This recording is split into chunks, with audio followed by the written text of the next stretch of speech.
Welcome to the show. This edition of the Patrick Coffin Show is brought to you by our May 2020 pilgrimage to Germany. Go to patrickcoffin.media/pilgrimage. Sign up. We're extending the early bird. That's right. So if you want to send your dad for Father's Day, maybe with his wife, hopefully your mom, you can save $100 off. We're going to go to Eltotting and Regensburg and Salzburg and Dachau and Munich. We're going to learn about the role of Catholic Bavaria in the evangelization of Europe and hence of the West. And Father Willie Raymond, Holy Cross Father, great guy. He's one of the showrunners, so to speak, of the canonization cause of Father Patrick Peyton. Remember the phrase, the family that prays together stays together. That's Father Willie Raymond. So, patrickcoffin.media/pilgrimage. Okay, Pete Buttigieg is running to be president of the United States. Where did this guy come from? He just was one of those Democratic Party plasticine candidates that came out of nowhere, from mayor of South Bend, Indiana, all the way to his aspirations to become the president of the United States. Wouldn't you know that my guest this episode lived 3 doors down from him in South Bend. His name is Dr. E. Michael Jones, and we're going to have him back to talk about the Buttigieg memoirs already. It's called The Shortest Way Home, One Mayor's Challenge and a Model for America's Future. Our guest has a book of his own called Home Alone. We'll find out more about how you can get that and what it's all about right here on The Patrick Coffin Show with Dr. E. Michael Jones, coming up straight ahead.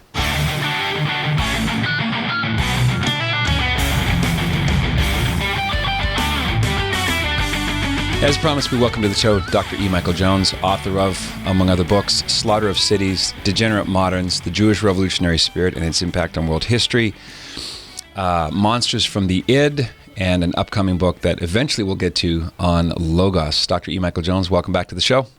Thank you, Patrick. Good to be back. Did you ever think in a million years that you would have lived so closely to a presidential candidate who came out of nowhere and is now virtually a household name if you're a media consumer in America? No. Okay, short answer is no. But the more you look into it, there's something inevitable about what's going on here. This is like the logical internal evolution of a process that started a long time ago, and now it's come to fulfillment here in our day. I remember reading in Bella Dodd's memoirs called School of Darkness, a record of a life and conflict between two faiths. She was a card-carrying member of the Communist Party and says that she infiltrated and trained people to infiltrate the Catholic Church as seminarians, priests, and bishops. And there's a line in that book, I couldn't locate it, but it's something like this. It's the genius of the Communist Party to create out of someone unknown and unqualified an overnight superstar, something like that. Pete Buttigieg seems to be the exhibit A of that process. Yes. But we're not talking about the Communist Party here. We're talking about an evolution that took place from the time that Bella Dodd wrote that to today. And the key element in understanding that evolution would be someone like Antonio Gramsci or Michel Foucault. And it turns out that Pete's father taught both of those people at Notre Dame University. Okay, maybe we can pause there. For people who don't know who Michel Foucault and Antonio Gramsci particularly was the late Joe Buttigieg's specialty, correct? Right. He edited Gramsci's journals. Gramsci was an Italian communist who talked about taking over a conservative society like Italy from the inside. He's the one who coined the phrase, the march through the institutions. Michel Foucault was a French philosopher who followed on the heels of Gramsci, was involved with the left in France from the time of the Revolution of '68 up until his death. He was a homosexual. He died of AIDS in 1984. The link between these two guys is Pete Buttigieg's father. I met Joe Buttigieg when I was still a professor at St. Mary's College. He arrived the year after I did. I was introduced to him, and I just remember thinking, this is an incredibly arrogant guy. who showed up. He had was hired in the English department. He had written his dissertation on James Joyce. It's the only book he ever wrote. And yet he ended up being the possessor of an endowed chair at Notre Dame. Now, this is a tribute to what he learned from Gramsci, because just as Gramsci was teaching people how to take over a conservative society like Italy, Joe Buttigieg understood how to take over a conservative society like Notre Dame. That's what he did. That's how he succeeded. That's how he ended up with an endowed chair. Didn't write anything, no scholarship. He had articles. But what happened during this time was basically the takeover of the English profession. He wrote a book. His dissertation is full of all the modernist cliches that he would ridicule later as a postmodernist. Over this period of time, the period of time from when I arrived, which was 79, period of when he arrived, 1980, up until now, there was a revolution in literary criticism. And basically, it was written up in a book called Tenured Radicals. That was one attempt to describe it. But basically, the whole idea of criticism as an analysis of the text just passed into extinction. That was when I was young. They called it the New Criticism. New Criticism was like Protestantism. It was sola scriptura. Basically, all you needed was the poem. You're the interpreter, you're the reader. It's like you reading the Bible, and you come up with your own interpretation of the Bible, and that's it. And it's democratic, and everybody's got the ability to do that. And it fit in well with a democratic society like America, because everybody got people to read poetry, and you could give your own interpretation. During that was Protestant literary criticism. During this period of time, it was succeeded by Jewish literary criticism, which was basically people like Stanley Fish, who was my teacher at Temple University. I was going to ask you about Stanley Fish. Where does he play in all this? He said, so I told you, that's New Criticism with sola scriptura. Stanley Fish comes along and he says, there's no text. And everybody's scratching their heads in the class. What does he mean by that? Well, what he means by that is that the reader creates the text. So you have this moment of euphoria where I don't have to study, I don't have to learn. I create my own text until you realize that the reader is his ideal reader, which is another word for Stanley Fish. In other words, Stanley Fish or people who are in positions of power create the text. So instead, we go from sola scriptura at the beginning, and now we have Talmudic literary criticism, where the only person who's allowed to talk about the text is the rabbi. And Stanley Fish is the rabbi. Jacques Derrida is the rabbi. It was called deconstructionism. Fish was not part of that, but it was part of this whole revolution in literary criticism, which basically took over the university and in effect, redefined discourse. So this is what's going on down 3 houses down the block while I'm doing other things. At this point, I'm walking down the street with my son and daughter. We had just gone jogging. My daughter was on a bicycle years ago, 25 years ago, something like that. And there I see a guy I went to college with. He studied English with me at St. Joe University in Philadelphia. And I said, hey, it's Paul Beauvais. And, hey, it's Mike Jones. And we talk. And so I said, well, where are you staying? Well, he said, I'm staying with Joe Buttigieg. Oh, well, that's just down the street from me. Stop over. I got to change. I'm all sweaty. I'll change. You just stop over. Fine. Well, I'm waiting and waiting and waiting. Get a call. Well, Paul can't come over. Well, why not? Well, Joe doesn't want him to come over. Well, this is the story in a nutshell of Pete Buttigieg. He was raised in a family where his father would not allow him to associate with people on the block. You never saw the kid. He was like the classic kitchen window child. Let's linger there for a minute. When you say kitchen window child, that's like latchkey, but even more solitary, right? Well, kitchen window child is a child who's basically afraid to go out and play. It's often associated with father deprivation and father deprivation as the cause of homosexuality. So this is the life he led at that time. He was like the Notre Dame professors felt that they were a cut above the average South Bend guy, and they didn't want their children hanging around with him. And that's the way this guy was raised. So, needless to say, it comes as a surprise to me when he writes in this political autobiography that he's interested in the views of his neighbors. Yeah. I thought, well, wait, what are you talking about? You were never interested in anybody in South Bend. Now, I say this because there were connections here. He said at the same time he was interested in going to Harvard, and he was interested in anybody who went to Harvard from South Bend. Well, my son went to Harvard from South Bend. He lived 3 houses down from you, Pete, and you never approached him because you weren't allowed to associate with my family. Because you were politically unclean. Well, I think that what we're seeing is here this kind of Jewish mentality of being unclean. I think it's clear. If you touch the man who's unclean, you become unclean. And this was an attitude that you saw here that pervaded his upbringing at the hands of his father.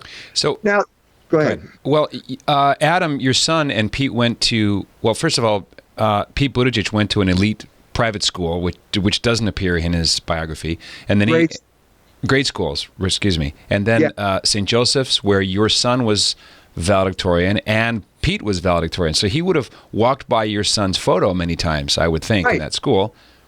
They used to have something called the Wall of Fame, and there's a picture of my son, Adam. And while he was going to school, he walked by there. So the kid 3 houses down from you, had the same trajectory as you did, went to St. Joe High School, both valedictorian, both went to Harvard, and never heard from the guy. We never heard from them. Why not? Why not? Not only that, when they went to Harvard, they both lived in Holworthy Hall on Harvard Yard.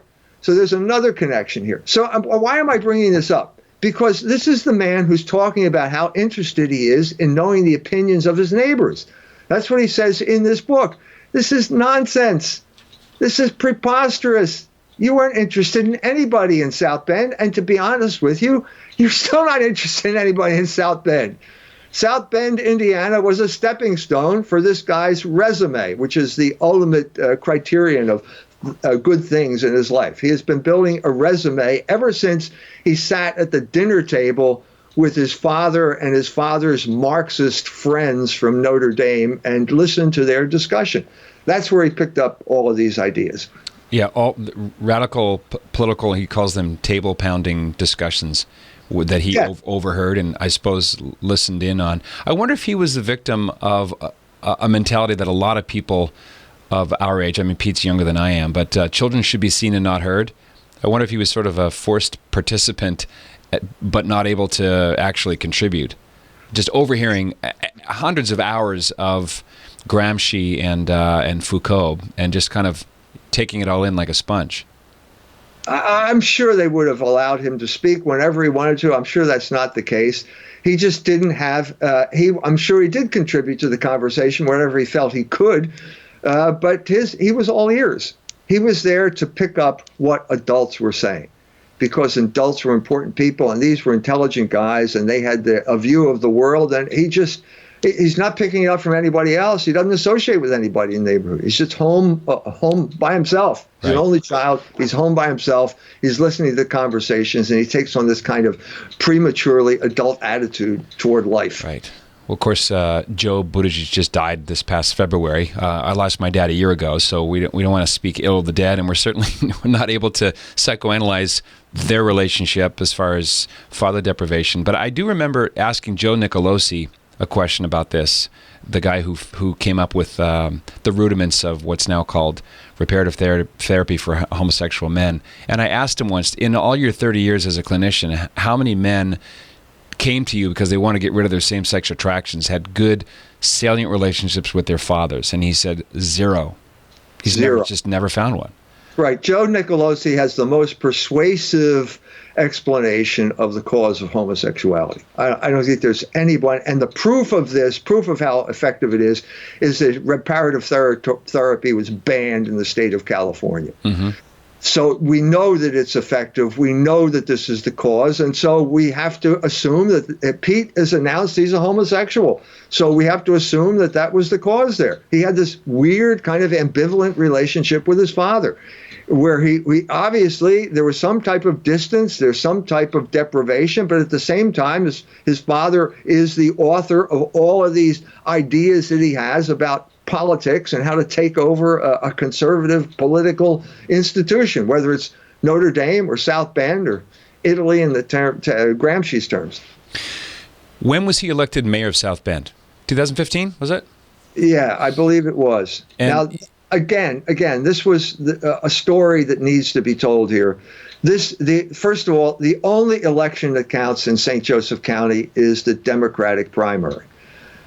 St. Joseph County is notorious for corruption in the state of Indiana. It's controlled by the Democratic Party.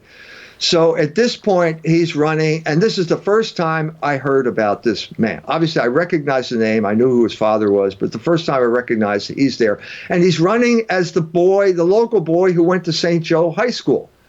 Now, the big topic during this election, the primary election, first election he ran, was the gay rights ordinance. And Pete Buttigieg was completely silent on the gay rights ordinance. He ran as the valedictorian from St. Joe High School, was endorsed by one of his teachers, and so on and so forth. There is a local cabal here, the gay lesbian cabal, that is a secret subversive society within both St. Mary's College and Notre Dame. And they came out in this election and endorsed Buttigieg's opponent, Ryan Dvorak, who was the LGBTQ candidate. Yes. So by contrast, Pete is the moon-faced guy with the tie from the Catholic school valedictorian guy. Right. And he gave the impression he was Catholic. I mean, he didn't say it, but I mean, you went to St. Joe High School. That's a Catholic high school, so we're assuming you're Catholic, and so on and so forth. And it was a five-way race. The man who should have won was Mike Hammond, who was groomed by Charlie Rice and Ed Murphy. He was a teacher at St. Joe High School. His wife died in the middle of the campaign, and kind of derailed the campaign. I don't know, it wasn't a well-run campaign anyway, because he was the one who should have come out with guns blazing against the gay rights ordinance, and he didn't do it. I mean, his people were coming to me. I asked them, and they say, well, he didn't have a position on it. Well, that was the position. That was the position, yeah. That was the issue in that election. He didn't take it. His wife died. That complicated things. The gay lesbian crowd endorsed Ryan Dvorak, and Buttigieg won out of a field of about 5 people. So that's not a big percentage of the population, but he won. Okay? Now, we're coming up to the next election, before the next election. Now, he's the incumbent now. The incumbent never loses in St. Joseph County. And so what he does, he then announces that he's a homosexual, because he knows he can't lose against this Republican non-entity, the non-entity they put up in the second election. And that's what happened. And at that point, after that, this has been memorialized in his book and probably on a million different talk shows, where he claims he got 80% of the vote. What he really means is that he got 80% of the people who showed up at the polls. Okay, which is a low percent. 11%. 11. Wow. 1 in 10. 8%, 8.8%. As I said many times before, if this were an election in Bosnia, the UN would not certify it as valid. But it's typical of the situation in South Bend, because in South Bend, Indiana, the people are demoralized, and the sign of their demoralization is basically they stay away from the polls. The polls, they feel that the democratic process just doesn't work. It's just not there. The people don't represent their interest, and so they stay away from the polls. And that is basically the issue. That is the issue here in Indiana, and it's Pete Buttigieg's issue as well. That's a Maltese name, I think. Was he baptized Catholic? I believe that he was, but I'm not sure. I haven't seen the baptismal certificate. He's now claiming that he's an Episcopalian. Yeah. When you and I talked about the rise of the horror genre, I don't know if I brought up the Latin maxim "nomen est omen," basically names are destiny. Often they're Freudian and hilarious and mostly inappropriate. Here's a guy named Pete Buttigieg from South Bend, whose husband's name is Chasen. I mean, you can't make it up. Yeah, this is what Owen Benjamin said. He said there must be somebody with a comic sense of humor here. You mean this is all written as a script somehow? Yes, yes, and anyway. This is the situation. That's the situation that exists right now. But so the point here is, wait a minute. There are plenty of other cities in Indiana where they have mayors that are doing a better job than this guy, because this guy is rarely here. The South Bend Tribune, which is a mouthpiece for the Democratic Party here, just had the temerity to write an article saying that for the past 100 days, he's been out of town for 45 of the last 100 days. Well, this is not the exception. This is the rule. He showed up. He got elected after the first election. And then after 6 months in office, he announced he's leaving for Afghanistan. Oh, wait a minute. Afghanistan? And he spent 9 months in Afghanistan. Now, why did you do that? Well, duty didn't call. You weren't needed to sit there in a room and play video games for 9 months.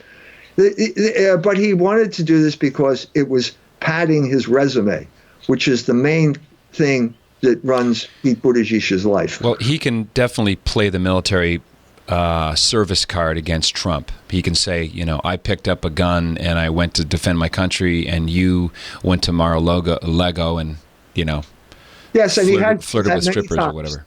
You're absolutely right. He does it at the drop of a hat. He's done it many times. I remember listening to a talk that you gave probably 20 plus years ago. I may have even seen it on an old VHS tape. And the title stuck with me. It was something to the effect of why the homosexual is the ideal citizen, something like that. Because now the love that dare not speak its name is the thing that can't shut up about itself. It's almost a superpower as a candidate. Yeah. Have you noticed the fact that the one thing that characterizes this guy is his air of moral superiority? Have you picked up on this? Well, he's upgraded God and what marriage actually is.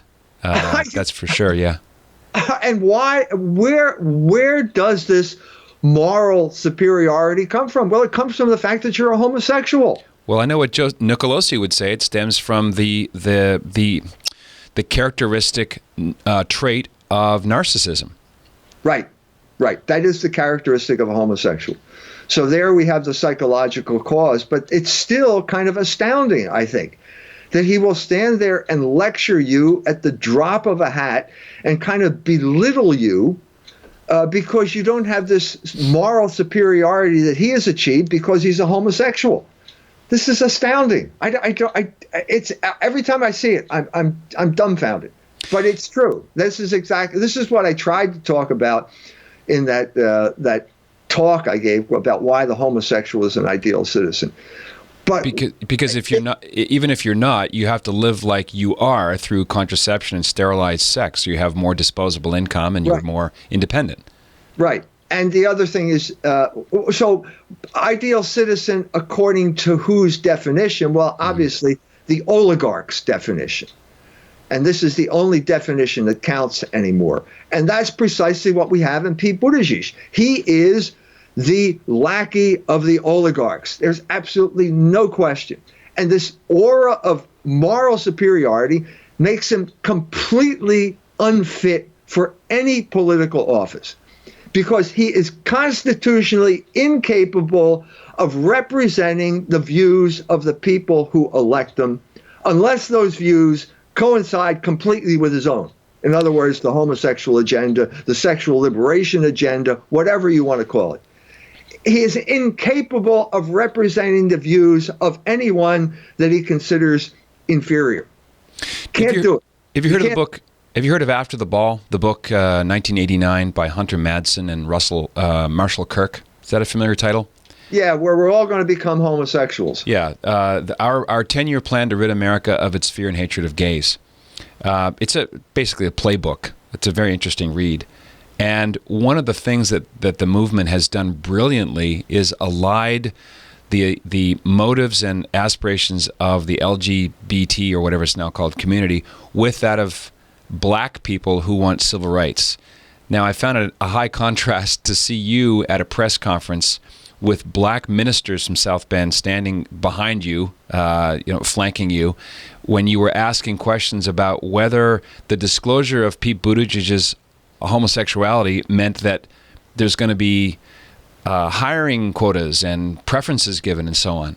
They must, I'm sure you've talked to black leaders there in South Bend, it must irk them that he's identifying skin color with sodomy. Well, yeah, they're outraged. That's the long and short of it. I had already gone on to the local cable access program with Peter Helland, and we'd already done a show with it. So as soon as Pete announced that he was a homosexual, the Black Ministers Association asked me to say something about it. So I held a press conference a couple days later. It was outside a black church on the west side of town. There were all the ministers there. I gave my little talk, and there's the presses there, local presses there. And then the guy says to me, the reporter says to me, "How does it feel to be on the wrong side of history?" And then he announces the Supreme Court's just passed the Obergefell decision allowing homosexuals to get married. So I'm supposed to be thunderstruck and devastated by this guy with his smartphone. So I said at this point, I said, if there's one institution that's on the wrong side of history, it's the United States Supreme Court. And I said, did you ever hear of the Dred Scott decision? And at that point, all the black ministers burst out laughing. Because he had never heard of the Dred Scott decision. This is the type of journalism that you have to deal with now. But the point that the bigger point that I was trying to make here was that basically, no, there's no alliance here between homosexuals and black people in South Bend. You've got the exact opposite. You've got basically a hijacking of the mantle of the civil rights movement by the homosexuals, who then uses whatever power, the mayor then uses whatever power he has to deprive black people of whatever gains they've achieved in South Bend. The most glaring example of this was the black police chief. Also, the most glaring example of this was the fact that Pete brings in an outside organization to replace the black police chief. With the shooter technology, what was that piece of equipment called? Well, so we're not supposed to know this, but it's connected. This is it's basically a firm that does what has been called the Israelicization of local police forces, where they bring people in from afar, and then they have them buy expensive technology. And this, in this instance, it was known as the Shot Spotter, which is basically microphones on the west side of town. So when a gun goes off, or maybe a car backfires, we can't really tell, the police are supposed to swarm into the area and stop the crime. Well, the man who eventually got appointed, no one was given any choice in the matter. Pete declared this is the way it's going to be. It turns out that we have 3 candidates that are presented, and Pete, after some deliberation, chooses the mercenary from Tajikistan. He was living in Tajikistan, and his name was Teachman. He showed up and goes try and mend fences with the black community, went to the Martin Luther King Club on the west side. A fight breaks outside, and he runs and hides in the bathroom until the fight's over. Well, needless to say, this did not enhance his reputation in the black community. It was close to 0 before that, and then it went below 0 at that point. So to make a long story short, Pete threw Teachman under the bus. He was a political liability. And as soon as Teachman leaves, he goes to work for the company that produces Shot Spotters. Right. Never saw that coming. And so the city council is, oh, gosh, this is terrible. We shouldn't have allowed that to happen. Well, you can't do it. But the point I'm trying to make here is Pete is willing to sell out any local constituency if he can gain further favor with some type of oligarchic operation. like the oligarchic operation that it turns your police force into the Israelis monitoring Palestinians. The Israelis are the police and the local population are Palestinians. That's what happened during this instance. Toward the end of his book, you point out that, and here's the quote, he says, practical leadership guided by progressive values could deliver results in a part of the country that had simply been written off. The progressive values thing, you point out, is his stick, and the carrot is practical leadership. So whenever your idea of practical leadership conflicts with the desires of the oligarchs to promote homosexuality, then progressive values become the means of punishing you and shellacking you and calling you bad names, like Saul Alinsky taught. Right. This is the moral superiority. Moral superiority comes because you are the epitome of progressive values. Well, okay. Let's just state the fact you've got the greatest resume in the history of Indiana. Let's just admit that. Let's take that off the table right now. Okay. But the point here is, do you represent the people of Indiana? And the answer is no. No. And the point is, well, if you were to become president of the United States, would you represent the interests of the people of the United States? Well, the answer is no, because you've never done that in your life. Your whole career has been based on a slavish devotion to the interest of the oligarchs. You have established your credentials by going to oligarchic institutions like Harvard. You became a Rhodes Scholar, which Cecil Rhodes created to staff the British Empire. Okay, and now you're associated with groups, with every mainstream media outlet that is there to tell you what to think and how to vote has endorsed you. So we know who you represent and we know where you stand. And it's not with the people. It's that simple. No matter how many pierogies you eat on the West Side on Dingus Day, you do not represent the people. It's that simple. Who's the wife and who's the husband? Has that been cleared up? I really don't want to get into this. It makes people head for the exits. I just get a creepy feeling whenever I think about it. So, but apparently they're both husbands. So I don't know.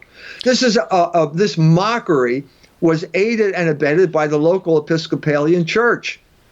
They did it at the cathedral downtown, and then this man, whoever he is, this minister, shows up as the first speaker at the rally when he announced his campaign. Shame on you.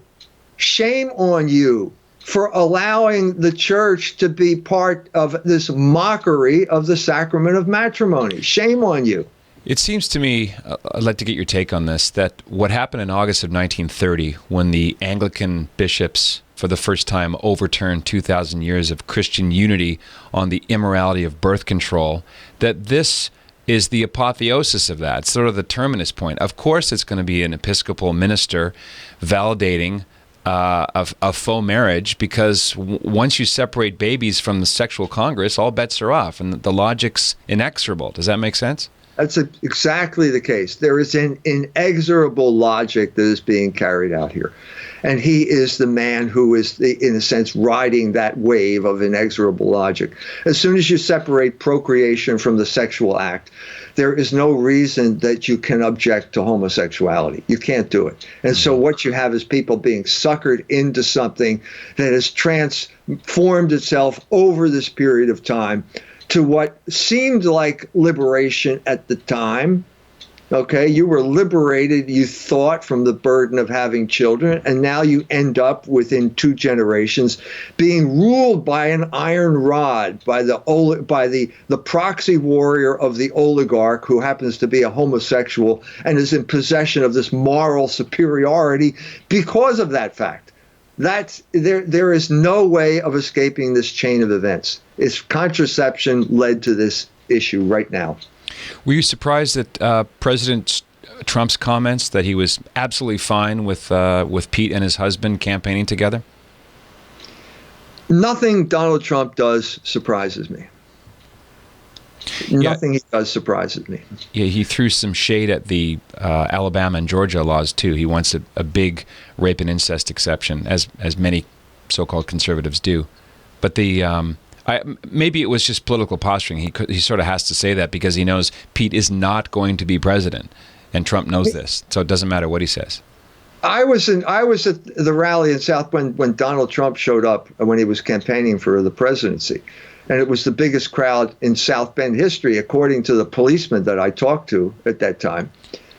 At that time, he was talking about Carrier Air Conditioning moving its plant to Mexico. That's what got the people cheering. Mm-hmm. That's what got them jumping up on their feet. It wasn't his support of homosexual rights. He would never in a million years have thought to bring that up, because that's exactly what had happened in Indiana the year before.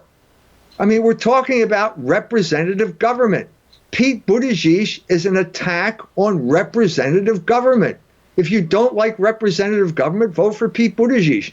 Now, he, in his memoir, wrote about the fact that the Trump rally, okay? And he talked about how there was danger in the air. There was a threat for public safety. Well, where did that go? I was there. There was no threat of public safety, not even from the lefties. Antifa wasn't there. There was nobody there. A couple lefties there protesting across the street. Nothing was happening. Where did the threat come from? The threat's coming from your conscience, Pete, because these were the people that were behind the vote in Indianapolis a year before, which was basically when the representatives of the state of Indiana passed what they called the Religious Freedom Restoration Act, which was to protect the people of Indiana from this homosexual juggernaut that was rolling across the country. State legislatures are the only institutions that have stood up to oligarchic control.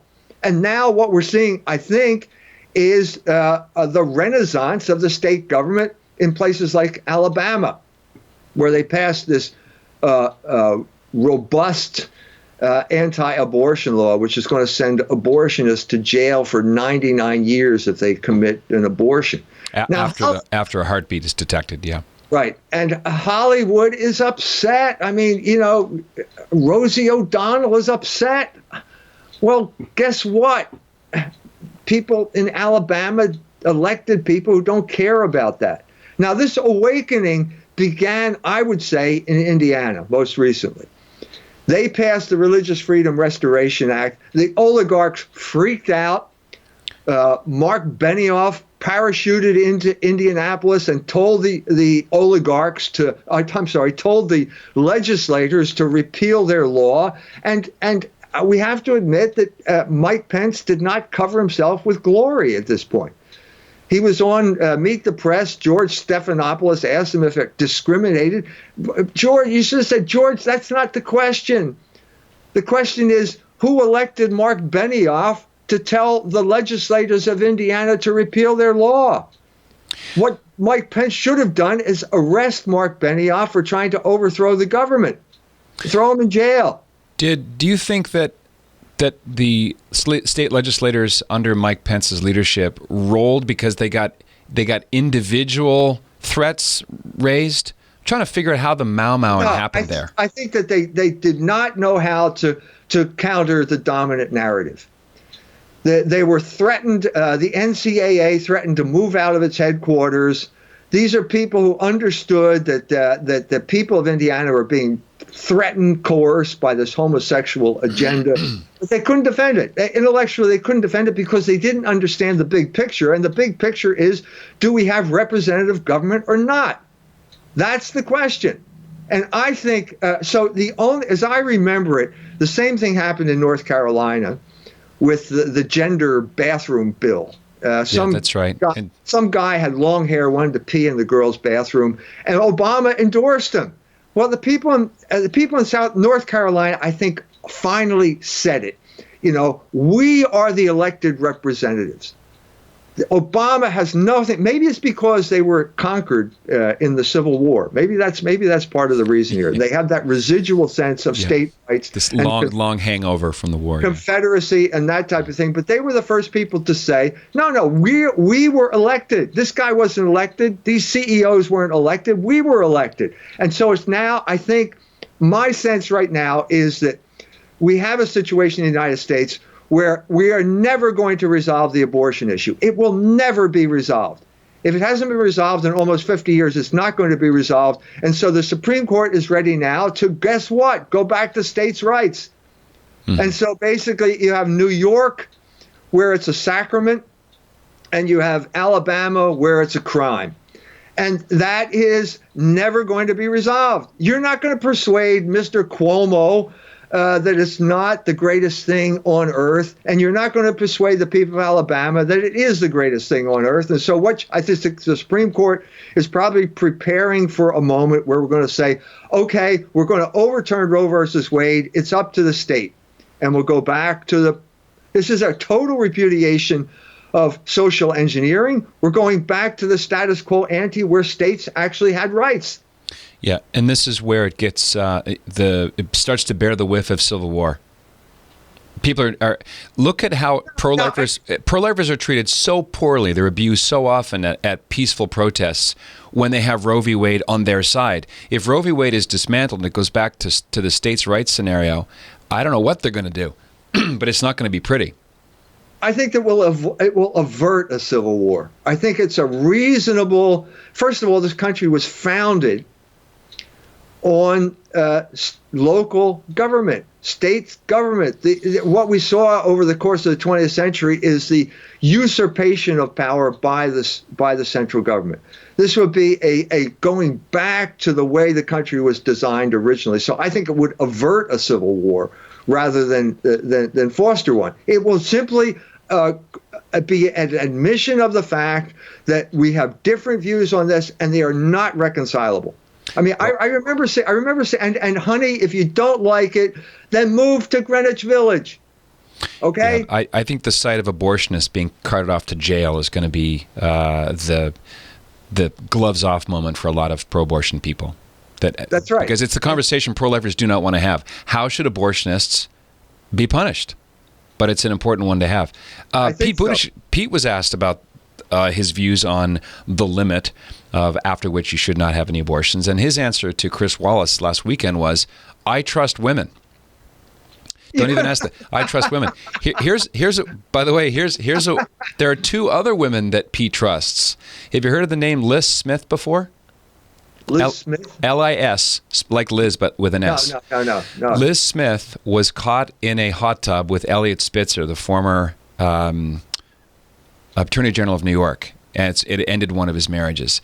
And they were spotted by a 10-year-old boy. And it was a big brouhaha. They denied that the 10-year-old boy was part of the story. But she was the correspondent in Eliot Spitzer's life. She's now running Pete's campaign. She is a campaign manager. She's kind of running the narrative and doing social media engagement. Now, that's a woman he trusts. Another woman he trusts is a liberal rabbi in Israel who said, Pete, you can't use the term Pharisee to describe Mike Pence because that's anti-Semitic. Apart from the fact that Jesus Christ says that, it's in Matthew's gospel, right? Trust what the Pharisees teach because they sit in Moses' seat, but not what they do. Yes. Well, so Liz Smith doesn't double down, immediately apologizes. Thank you for educating us. We will not be using the phrase Pharisee going forward. So isn't this foreign, what's the word, collusion or manipulation of an election? I think it is. Wait a minute. Are you saying that Israel interferes in American elections? No, are you saying that? I'm only alluding to the possibility of it. But it happened. And I mean, talk about controlled speech. This reminds me of the Bill C-16 in Canada that has now made it a hate crime if you misgender someone. Just controlling the very words you use and the thoughts that you think. Yes. So yes. Pete trusts women is the message. Yes, and I'm sure he does. I'm sure he loves women in some sense or other. But the point here is that which women do you trust? Which women do you trust? Well, you trust the women who are the agents of the oligarchs because it always comes back to that. Is this in the interest of the oligarchs, or is it basically is my influence going to be lost by supporting losers, local losers from places like South Bend in Indiana? That's the fundamental question. And I think that this is why he got upset at the Trump rally, because those were the people who were behind the Religious Freedom Restoration Act. So what you're going to see here is a man who has lost contact with reality. Okay, he's lost. Anyone who thinks he can marry a man has lost contact with reality. Okay, and then you're trying to aspire to an office where you have to be in contact with reality because it's dangerous, because of all the weapons you can control as commander-in-chief. And of course, further loss of contact with reality will include him, incite him to feel that because he was in Afghanistan, he's an expert on military affairs or something like that. So it's dangerous. It's a dangerous situation for someone like this to get into a position where he has any political power. Should Joe Biden be worried about Pete's candidacy? Because Robert Beto O'Rourke seems to have fallen off the map altogether in favor of the Blessed Pete. I think that Joe Biden is there because of Pete. I think what I was when I was at the rally. Okay, you're listening to all these people cheer. First of all, to set the record straight again. Okay, I show up at the rally and I can't get in. Okay, and then I turn around and there's literally his next door neighbor. I'm 3 houses down, but this is the lady who lives next door to him when he was growing up. He's moved to a block away now. Mm-hmm. And she says to me, "Can you get me in?" I said, "Well, Mary, you're his next door neighbor." Well, no, can't get in. So as we're discussing this, a guy with the tight suit and the gay Nazi haircut shows up. And he gets in because he got a badge. So Pete emptied every gay bar in Chicago. Okay, and these people show up, and he actually turned away the people in South Bend who came to talk to him, to listen to him talk. So I'm there at the rally. I go around to the press entrance and I say, "Hey, I'm the editor of Culture Wars magazine," and I get a press credential and I go in. And so I'm standing there and I'm having the sense of deja vu. Because I remembered 1972. I'm on Broad Street in Philadelphia, and there's Teddy Kennedy with George McGovern. And he gives this speech, and George McGovern gives a speech, and I think, there are 10,000 people there, and I'm thinking, by God, George McGovern's going to be the next president of the United States. Well, that didn't happen. And I think I see similarities between Nixon and Trump. Nixon, very popular. Nixon was removed from office by the deep state of his day. That's what Watergate was. It was a coup d'etat, and Nixon preferred it to getting shot in the head, which is what happened to John F. Kennedy. Mm-hmm. So similar things are going to happen here, and I think that basically they needed someone to prevent another George McGovern, because there's an inner logic, as I said, propelling Pete to this position. There's an inner logic within the Democratic Party that is propelling him to that position. I think that has some Democrats upset. I mean, after all, Pete did run for the Democratic National Committee, chairman of that, and he couldn't get elected to that. Well, if you can't get elected to that, what do you think your chances are in a general election in the United States of America? And so I think that's why the cooler heads are trying to get Joe Biden to run. Because irrespective of Joe's policy preferences, he's perceived as the adult in the room, right? He has that aura of the adult, yes, and that's precisely what's missing from the Democratic Party. Adults in the room. Mm-hmm. Do you think the local Democrat commentators and newsmakers, the people who would ordinarily be in favor of their own mayor, who is also a Democrat, becoming president, do you think they're going to turn at some point and say, this guy was a crappy mayor? He'll be as the mayor, so the president. Don't fall for it. Well, I was shocked to hear that the South Bend Tribune ran an article saying the guy's never here. I was shocked. Yeah, you mentioned that. That's not the way they've been talking up to this time. So yeah, I think I think there was an article, I believe it was in the Atlantic, where it says the honeymoon's over. I think it's going to set. There's going to be a reaction to set in. This kind of smugness of constantly having this guy lecture you about what real marriage is all about, because I can't be the only guy who feels this way. Mm-hmm. I can't be the only guy. You know, I mean, so then he has the effrontery to say that Donald Trump is using white identity politics. But wait a minute. White identity politics? What are you talking about? What are you talking about? You're the one who's using identity politics. Bill Clinton told Hillary that you can't win an election like this with identity politics. You can't do it. And that was talking to someone who was using women as the basis for identity politics. Well, that's roughly 50% of the population. What's this? What's a homosexual? Between 1% and 2% of the population? Mm-hmm. It's not going to work. Isn't it astounding that this tiny minority controls the grand narrative? It's like a small rudder on a huge cruise ship. No, it's not astounding. It's not astounding because that, in many ways, is the history of the United States of America. You always have minorities controlling the narrative. Now, these are really tiny minorities. Look at that's right. Just take one more example is transgender dysphoria affects less than half of 1%. But you can't get a TV show made now unless you have a sympathetic, witty trans character. Right. And so what you're seeing is the logical reductio ad absurdum of sexual liberation as a form of political control that started off by offering the majority of the people contraception or pornography, heterosexual pornography, and there's a whole group of people that just sign on, and then you've got the smaller and smaller groups, which are the avant-garde of the revolution, representing fewer and fewer people with ever increasing fanaticism. It's working its way out to its own extinction. That's the way I see it. Mm-hmm.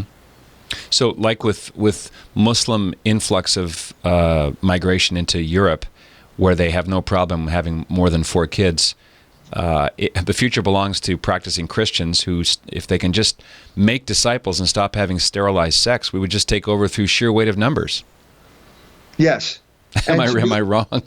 Oh no! This is a vacuum. The vacuum was created. I've done another ebook called Werner Heisenberg and Jewish Science, which I talk about the whole social engineering program that got imposed on Germany after World War II.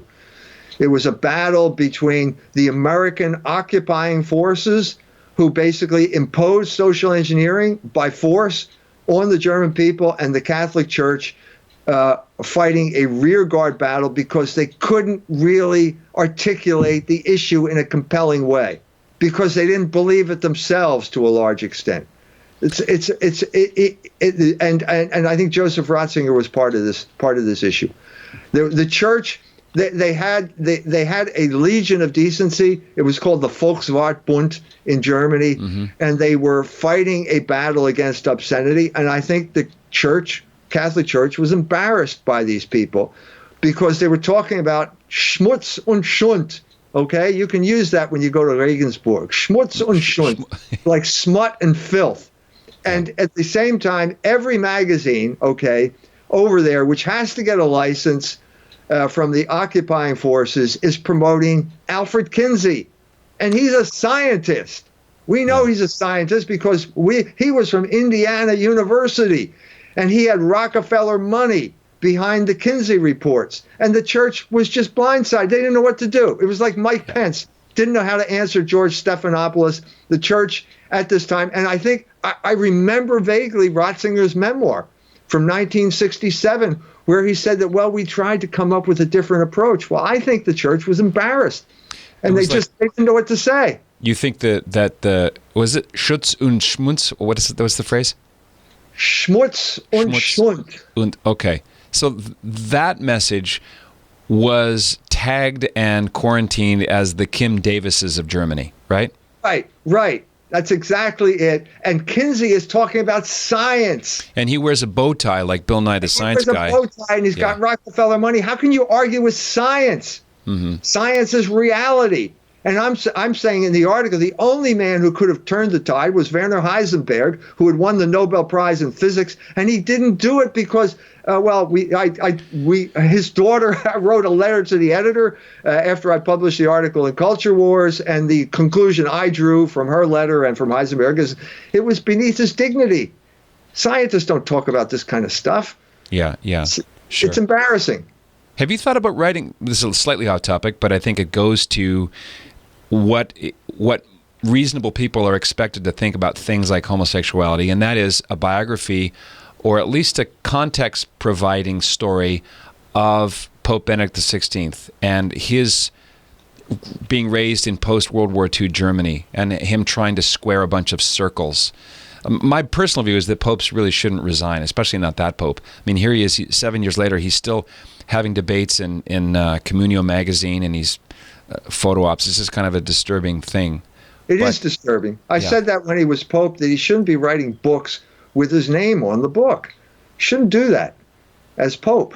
You mean the non-authoritative tomes called Jesus of Nazareth? Right. Yeah. I'm saying books like that, or these interview books, which are terrible. They're terrible, like interviews with Peter Zewald. Are just awful books. So he would say things like, well, there was a council of the media.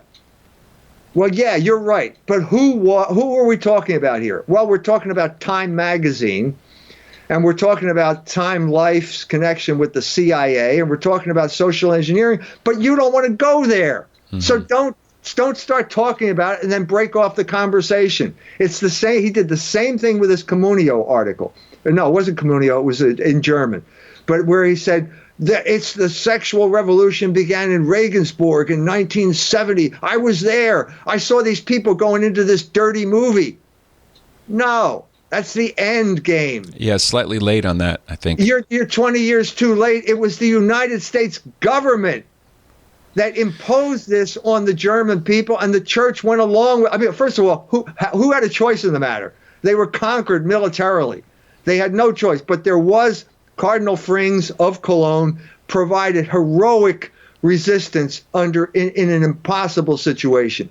When the Morgenthau plan, when Morgenthau tried to starve the German people to death during the winter of 46, 47, Frings said, you have a duty to go out there and take that food from the warehouse and take that coal from the train to provide for your family. It's not theft if you're starving to death, and these people have that.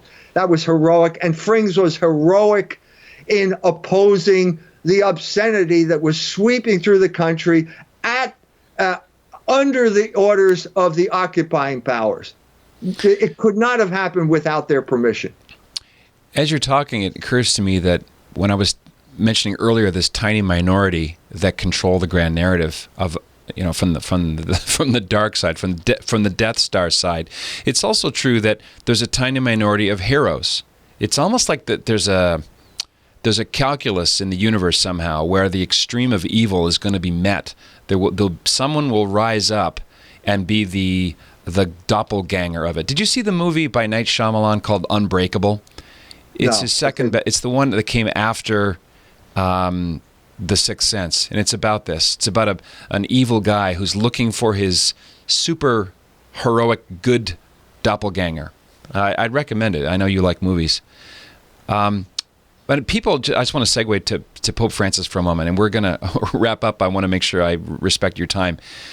When people complain about Pope Francis, all these improvised, off-the-cuff, non-authoritative statements, I nod my head, but and I hate to say this because it puts you out of polite society, but Pope Benedict did a lot of these books with Zewald, a lot of these rambling, non-authoritative answers to his questions, and they all came back to bite him in the butt, and that it all became a big distraction.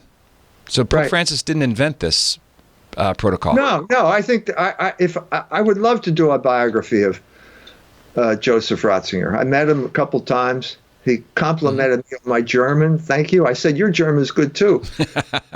But I would ask him certain questions. I would ask him, were you embarrassed by the term Schmutz und Schund? Or I would ask him about his great uncle, Georg Ratzinger, who wrote a book called Jüdisches Erwerbsleben, Jewish Business Practices. Sewald mentioned this, okay? Sewald brought it up in the interview, and basically Ratzinger said, oh, yeah, he was a character and quite a guy. Well, wait a minute. Stop. Was he an anti-Semite?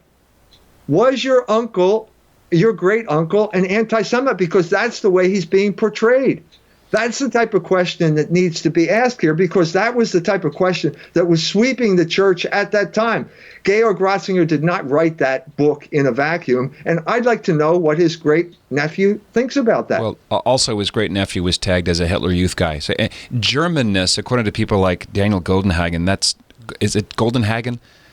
Goldhagen. Just Germanness itself is a bad thing. Yes, he wrote a book about that. Yeah. So... Well, see, after your Logos tome is up and out, you got more work, more books for us to read.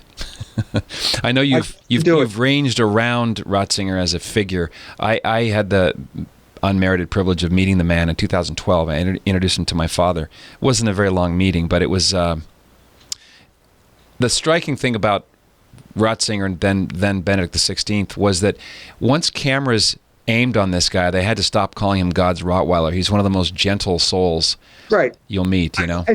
And I don't want to. He was subjected to the most ruthless form of social engineering ever invented on the planet, and it could not have but have had an effect on him. But this is precisely what I think we should talk about. What like when you talked in 2005 when you said there was a good enlightenment and America was the good enlightenment, and this was the theories that were circulating at the council and had a big influence on the council. We need to talk about this because no one's talking about it. No one's talking now, period. The discussions are over. It would be nice if we could get back to some type of discussion, because basically we are in trench warfare right now in the church. You have attracted a lot of different interviewers. I enjoyed your exchange with Roosh, and Roosh is an example of someone who lived out, maybe a generation later, this great social experiment called the failed sexual revolution.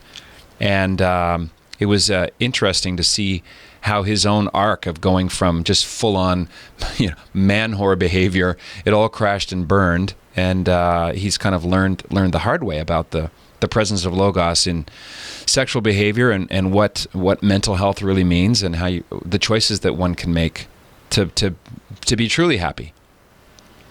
Yes, Roosh has come back to the church. He credits me for having that decision. By the grace of God, he did it. And if I were an instrument, that's great. But the bigger point here is that there are a lot of people who look up to Roosh, because Roosh, for all his failings, had the guts to engage in some type of relationship with women. Maybe too many women, right? But I mean, there are guys now who don't know how to do that. There are guys that need some type of guidance here. You know, a whole generation of 20-year-olds who have been treated badly. Pornography on their cell phones, student debt, no jobs. They've been treated badly, and they have not been able to form families. This summer, in August, I will celebrate my 50th wedding anniversary. Thanks be to God. Thank you. Thanks be to God. And I tell you, I was a 21-year-old who didn't know his ass from a hole in the wall. And the thing that saved me was the marriage, because we had the courage to commit. Children came of it, and that's the way you grow up. And that's the way you're made into somebody. And these kids have been denied that, and that's a shame. And we should do everything within our power to help them make this crucial transition. Well, I don't know how to better end than what you just said, because you're pinpointing, among other things, the scourge of fatherlessness, and some father, and this is something Nicolosi points out, and it goes back to Pete Buttigieg with his own father, rest his soul, and that is, it doesn't matter how much the dad tries, it matters how much the son perceives. That's the key thing. Right. So someone who's abusive or distant, That's all a matter of how the son perceives it. And if you're an only child, if you're staring out the window all the time, if you're afraid to risk a skinned knee, then you're going to come out the other end after age 18 as a different kind of kid than if you had brothers and sisters and a dad who played with you and said, "I love you, son," and what, then the son, for good or for ill, sees in his father a hero, someone who wants to emulate. That's right. And be close to. That's right. And the other issue is, what about the adult you met after that? That was a crucial figure. It was the crucial figure. All homosexuals are seduced by older homosexuals. It's that simple. Or you could have had a man who could have been a father figure, a legitimate father figure for you, to replace the one that you felt was inadequate, but that didn't happen. It happened. Paul Vitz has done a book called Faith of the Fatherless. Yeah, I had him on talking about it. Fascinating right. And thesis. He has a whole chapter there about saints who became saints because there was a genuine father figure in their lives. People who were orphans or abused or whatever, and some man came along and did provide that role, and these people became saints as a result of it.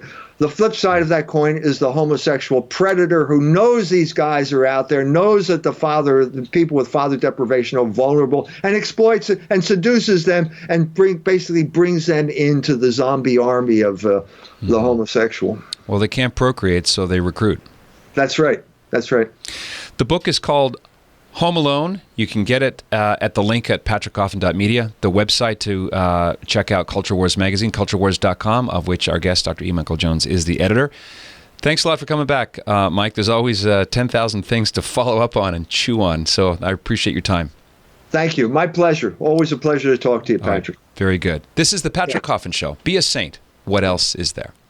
Hey, this is Patrick Coffin. If you like what you see and hear and you want to see and hear more, consider joining Coffin Nation as a full member. Just click right here and find out more about what that means.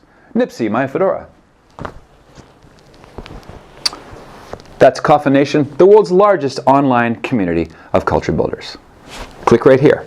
See you on the inside.